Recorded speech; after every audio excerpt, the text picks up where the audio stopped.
Welcome to JustiCore Consulting. Many correctional programs are born from noble aspirations.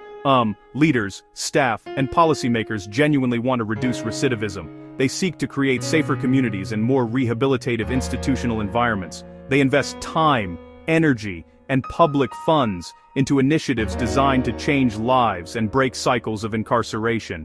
Yet, a disheartening number of these well-intentioned programs are destined for failure before the first participant ever walks through the door. The collapse is often silent, occurring not in the execution, but deep within the initial blueprint. The causes are not mysterious, they are common, predictable, and most importantly, entirely avoidable. The problem is not a lack of will, but a fundamental misunderstanding of what it takes to translate a good idea into a sustainable and effective practice within the complex world of corrections. This failure before day one stems from a consistent set of early missteps. We see programs launched with ambiguous goals that provide no clear direction for staff or metric for success. We see interventions mismatched with the population they are intended to serve, rendering them ineffective or even counterproductive. Timelines are often dictated by political cycles or funding deadlines rather than the realistic needs of implementation, creating a culture of rush and compromise. The first and most common foundational flaw is failing to define clear, measurable goals. A program goal like to help offenders or to improve re-entry is not a goal, it's a vague wish. Ambiguity gives no roadmap for action. Staff are left to interpret the mission, causing inconsistent delivery. Does help mean providing job skills, addressing substance abuse, improving cognitive thinking? Without specificity, you can't design curriculum, pick participants, or measure impact. Effective programs start with precise objectives, such as reduce technical parole violations by 20% among high-risk participants within 24 months by delivering a 12-week cognitive behavioral therapy curriculum. That clarity guides every decision. Another big mistake is targeting the wrong population. The principle of risk-need responsivity is crucial. Risk-need responsivity. Programs offered to a general population mean low-risk people get intensive services they don't need. High-risk people get too little intervention. That's wasteful and can be harmful. One of the most significant oversights in program planning is the failure to secure genuine leadership alignment. It is not enough for a single warden or director to support a new initiative. Support must be cultivated vertically and horizontally across the organization. Mid-level managers, union representatives, custody supervisors, healthcare leaders, education leaders. If a captain in charge of security sees the program as a threat, they can undermine it in countless subtle ways. If case management supervisors are not invested, they will not prioritize referrals. True alignment requires leaders to come together, agree on the program's goals and procedures, and present a unified message of support. Without this united front, staff receive mixed signals, and the program's legitimacy is fatally weakened. Following this, the most direct cause of early failure is inadequate staff training and development.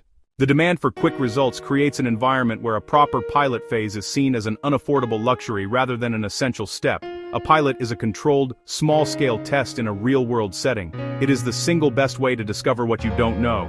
A pilot study allows an agency to identify logistical hurdles, participant scheduling conflicts, transportation issues. It reveals weaknesses in the curriculum and highlights where staff need more training and coaching. It tests the data collection process to ensure the right information is being gathered accurately. Skipping this stage is like trying to build 1,000 houses based on a blueprint that has never been used to build even one. A rushed, full-scale launch ensures that all these inevitable problems happen at once, overwhelming the system and creating chaos. This impatience also leads to the adoption of program-in-a-box solutions without any local adaptation. An agency might hear about a successful model from another jurisdiction and attempt to replicate it exactly without considering the unique context of their own facilities, staff, and population. Effective implementation requires a careful balance between adhering to the core principles of the model. A primary reason even well-designed programs fail is the absence of fidelity monitoring. Fidelity is the degree to which a program is delivered as its developers intended. It means using the correct curriculum, serving the target population, adhering to the specified duration and dosage. Many agencies assume that once staff are trained, the program will be implemented correctly. This is rarely the case. Without a system to check, program delivery can drift significantly. Staff might shorten sessions, skip difficult modules, or blend the new model with old practices. A program delivered with low fidelity is no longer the program at all, and cannot be expected to produce the desired outcomes. Fidelity monitoring is the quality control system that prevents this. Implementing fidelity monitoring is not as daunting as it sounds. It begins with creating simple, clear tools based on the program's core components. A checklist for supervisors during session observations. A review of case files to ensure the right participants are enrolled. Recording sessions for later review by a trained coach. The purpose of these checks is not punitive but supportive.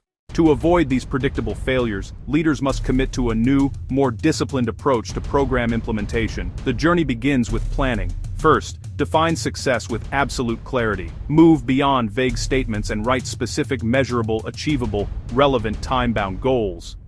State precisely who the program will serve. Use data from validated assessments.